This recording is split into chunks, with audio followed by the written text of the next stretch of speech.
Hey everyone, David Aragona and Craig Milkowski here, taking a look at the Grade 2 Fairgrounds Oaks, race 11 on Louisiana Derby Day, Saturday at Fairgrounds. Actually, the race taking place right before that Louisiana Derby. This one, a Kentucky Oaks prep race going the distance of 1.16 miles for the 3-year-old fillies. And Craig, as we throw up the field for this race, it's a pretty small field signed on, just 5 runners, but 3 towards the outside that I imagine are all going to vie for favoritism. I'll be interested to see how this board shakes out. Yeah, it's going to be interesting betting. The morning line has some very close, obviously, and I tend to think the 5 horse is going to wind up the favorite just based on her reputation. She was a favorite in one of the early Kentucky Derby pools even, so I think people are going to excuse her last race, where she did have some trouble for sure, but going to be an interesting betting race even with just 5 entrants. Yeah, Hoosier Philly definitely had a big following going into that Rachel Alexandra last time, so we'll see how many of those backers stay on her bandwagon here. The morning line favorite is the Rachel Alexandra winner, the number 3, Pretty Mischievous, so she's one that also seems likely to attract support in this race. Well, one of the components of this race is definitely tactics and how riders decide to play this race. So let's take a look at the Timeform US pace projector to see how these horses could sort themselves out towards the front end, Craig. And I don't really disagree with this. The number 2, Christian Doro, she's definitely a long shot in this race, but one that possesses plenty of early speed. So I imagine she's going to be in front early, even if she's not likely to be a contender late. Yeah, I would assume they're going to try to get the lead, but I don't even think it's a given, even though we have her shown a couple lengths in front. She's only routed once, didn't make the lead in that race, but she did show some sprint speed winning her second and third start. So probably the quickest, and it would seem to be her only chance is to go to the front and try to wire. Yeah, note the positioning of the number 3, Pretty Mischievous, that morning line favorite, who is shown last of the 5 on the pace projector. Obviously, last in a 5-horse field isn't as bad as being last in a fully subscribed field, but a little surprising to see her there because she is a filly that possesses some tactical speed. But this is really going to be a rider's race where the pace scenario looks a little bit murky, and it'll be up to the riders to work out a favorable trip for each of their mounts. Let's also take a look at the Timeform US Finish Projector, one of the new features in Timeform US that you can check out both on your DRF mobile past performances and also now on DRF desktop by just toggling over to that Timeform US tab from Formulator or Classic PPs that is available for you to check out for free for a limited time. And Craig, no surprise here, the 3 favorites are shown 1, 2, 3 on the Finish Projector, with that morning line favorite, the number 3, Pretty Mischievous, having a slight edge over the Alice look. Yeah, they match up pretty close on speed figures. I guess it would be a little surprising that some Hoosier Philly is shown third, but she hasn't run particularly fast yet. Now, granted, some of her races came as a 2-year-old, and we'll talk about that more when we look at her in depth a little later. Some will remember that Hoosier Philly was not shown as the winner on the Finish Projector going into that Rachel Alexandra, where she lost at a very short price. And I believe both Craig and I did not pick her that day either. So let's move on to the main contenders in this race. And we're just going to go through these 5 runners in post-position order, beginning with the number 1, South Lawn. And Craig, this is a horse that came back off a layoff last time out at Fairgrounds, making her first start as a 3-year-old. And it was pretty apparent that she took a big step forward for trainer Norm Cassie. She had routed on dirt before, but she was going this 1.16 miles distance over this Fairgrounds course last time, and she really seemed to take to it well. Made an early move down the backstretch under Rayla Gutierrez, slipping through on the inside to take command of that race after stalking the leaders in the early stages, and she sustained that move, continuing to draw away through the stretch. Even when she was put to urging, she drew away once again in the late stages to open up 8 lengths by the time they got to the wire. Clearly, she was not facing the quality of rivals that she'll be meeting here, but that 102 Timeform US speed figure, it does not put her that far off the major players in this race, and she does figure to be a fair price. Yeah, she does. That 102 or 103 speed figure is nice. It's 102 with the weight adjustment as we look at. It was a big race from her, no doubt. You have to wonder, she's going to need to take another step forward. I wonder what her running style is going to be from that real position.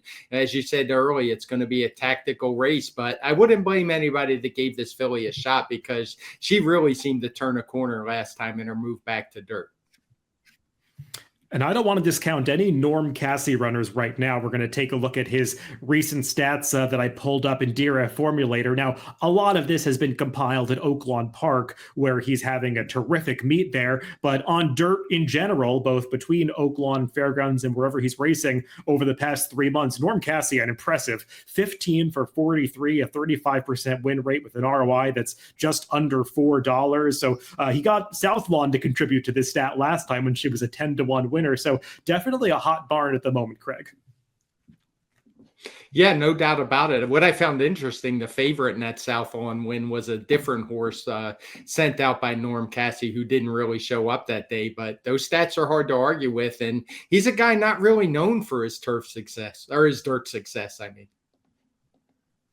Let's move on to the number 2, Christian Doro. She is that long shot in the race, listed at 15-1 on the morning line. And like you were saying, Craig, they didn't go to the lead last time in that 2-turn race at Sunland Park, and things didn't work out so well. She faded pretty badly that day. Her prior wins had come over sprint distances, so I suppose she does possess the speed to get to the front end here if they want it. It just doesn't seem like she's got the resume to really compete with some of her rivals in here. No, I would agree. She didn't handle a route very well, and she didn't really have speed figures to compete coming in. I guess you could argue that 99 was borderline, but given it was in a sprint race, it would be quite the leap to find her in the winner's circle. Let's proceed on to those favorites. And the number 3 is Pretty Mischievous. As I said at the top, she is the winner of the Rachel Alexandra, the prep for this race at Fairgrounds, going this same mile and a 16th distance. And Craig, I didn't think there was anything fluky about that performance. She got a very good trip from Tyler Gaffalion on that occasion. Brian Hernandez Jr. will be in the irons on this occasion. But she parlayed that good trip into a victory. Miracle, who she ran down in the stretch, was very game, battling back on the inside, and Pretty Mischievous was able to put her away. They drew well clear of the rest of the field, and it seemed like she's just one that took a step forward from her 2-year-old to 3-year-old season. Yeah, and the pace was pretty slow early on. That opening quarter mile, you can see coded in blue, a 74 for the horse. The leader actually ran a 77, Miracle, and yet she was still able to run her down, which wasn't easy to do. As you said, she was game through the wire. They drew away from the rest. It was a logical progression from Pretty Mischievous. You can see she's improved their time form US speed figure every time out. So I would expect another jump this time as she's just moving in the right direction. Yeah, she makes a lot of sense. And note that she's already beaten both of the horses that are her main rivals drawn to the outside of her, one of which is the number 4, the Alice Look. And the Alice Look was beaten by Pretty Mischievous in that Untappable Stakes 2-back at the end of December at Fairgrounds. It did seem, though, like the Alice Look took a big step forward when she came back a month later to gut out the victory over her stablemate Chop Chop in the Silver Bullet Day last time. Since then, it seems like Brad Cox has been pointing to this race. They decided to skip the Rachel Alexandra with the Alice Look, so she's coming in off of workouts, off a little bit of a layoff here. But that 107 time form US speed figure, Craig, that's the highest last out number in the field.